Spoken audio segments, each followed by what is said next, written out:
Let me finish. আমরা কোনো press release দিয়েছি তাহলে আপনি আন্দাজি কেন বলছেন তাহলে আপনি বলবেন 12টা। আপনি সবসময় এগুলো ঠিক না। এগুলো বিষয়টি কি?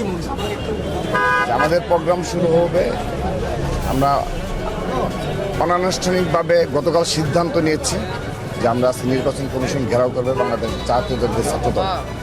এখানে অনেকগুলো ইস্যু রয়েছে, ব্যালট পেপার ইস্যু রয়েছে, এছাড়াও একটি বিশেষ রাজনৈতিক গোষ্ঠীর প্রভাব প্রতিপত্তির মাধ্যমে তারা ইতিমধ্যে দেখা গেছে যে তারা দায়িত্ব নেওয়ার পর থেকে তারা বেশ জোরপূর্বকভাবে বেশ কিছু সিদ্ধান্ত তারা পরিবর্তন করেছে এবং জবরদস্তিমূলকভাবে তারা এগুলো করে যাচ্ছে।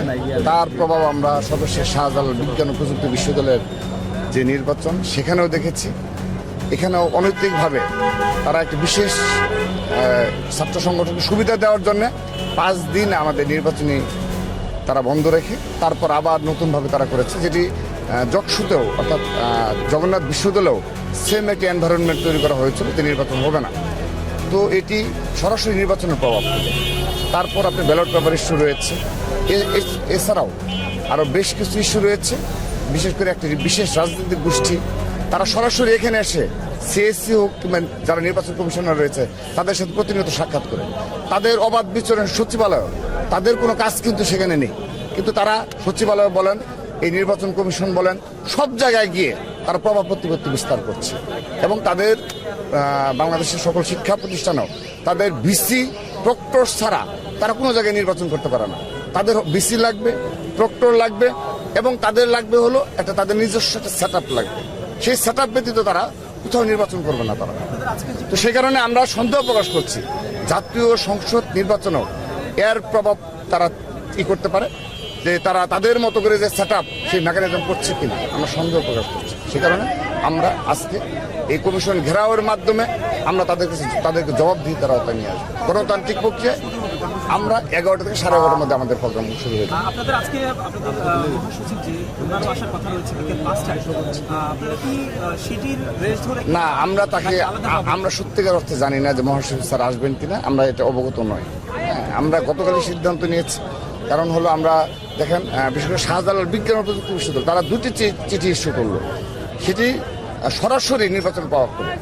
কারণ জেনারেল স্টুডেন্টরা বলেন আমাদের প্রার্থী যারা রয়েছে তারা আমরা ফাইট করছি, আমাদের 5টি ছাত্র সংসদ নির্বাচনে আমরা ভালো করতে পারিনি, কিন্তু আপনি লক্ষ্য করে দেখুন চট্টগ্রাম বিশ্ববিদ্যালয়ের ছাত্র সংসদ নির্বাচন, কেন্দ্রীয় ছাত্র সংসদ নির্বাচন, হল পর্যায়ে হল সংসদ নির্বাচন, তারপর আপনি জগন্নাথ বিশ্ববিদ্যালয় ছাত্রদল, জগন্নাথ বিশ্ববিদ্যালয় কেন্দ্রীয় ছাত্র সংসদ নির্বাচন এবং হল সংসদে আমরা কিন্তু বেশ মানে উল্লেখযোগ্যভাবে সাধারণ শিক্ষার্থীদের ম্যান্ডেট কিন্তু আমাদের প্যানেল পেয়েছে।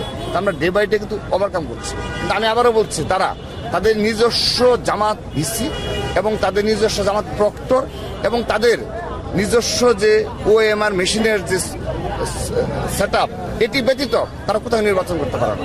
এবং আমরা সন্দেহ প্রকাশ করছি যে শাস্ত্রে নির্বাচনের মাধ্যমে তাদের এটা মানে এত এভাবে একবার নির্বাচন চিঠির মাধ্যমে বন্ধ করলো, আবার 4 দিন পর চালু করলো।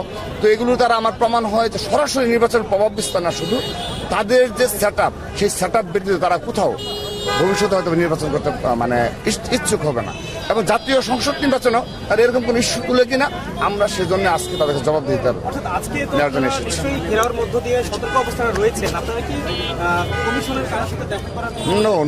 আমরা আমাদের দাবি জানাবো যে তারা কেন শাহজালাল বিজ্ঞান ও প্রযুক্তি বিশ্ববিদ্যালয় একবার তারা বন্ধ করে আবার তারা চালু করলো, ব্যালট পেপার ইস্যুতেই করবো এবং একটি বিশেষ রাজনৈতিক গোষ্ঠী এবং ছাত্র সংগঠনের নেতৃবৃন্দ প্রতিনিয়ত এখানে তাদের কাজ কি আমরা তাদের জানতে চাইবো। আমরা বাংলাদেশ জাতীয় ছাত্রদল আজকের দিন পর্যন্ত একটি বারের জন্য আমরা এই গেট দিয়ে ঢুকিনি।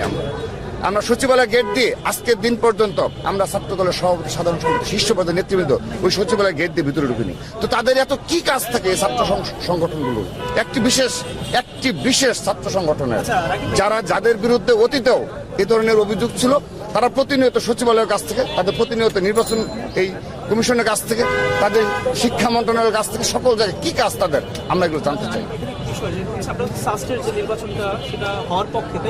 অবশ্যই লেট মি ফিনিশ। আমরা এই ডাকসুতে নীলক্ষেতে ব্যালট পেপার ইস্যু সহ আর অনেকগুলো ইস্যু রয়েছে, মেকানিজমের অনেক ইস্যু রয়েছে। আমরা কোথাও প্রতিক্রিয়া ব্যক্ত করেছি? আমরা গণতান্ত্রিক প্রক্রিয়া আমরা প্রেস ব্রিফিং করেছি, কিংবা আমাদের যারা সম্মানিত শিক্ষক মহোদয় যারা রয়েছে তাদের নিকট আমরা হয়তোবা অভিযোগ জানিয়েছি, কিন্তু কোনো জায়গায় প্রতিক্রিয়া ব্যক্ত করিনি। কারণ আমরা চাই বাংলাদেশের স্থিতিশীল বাংলাদেশ যেন হয়। আমরা সেজন্যই কাজ করে যাচ্ছি।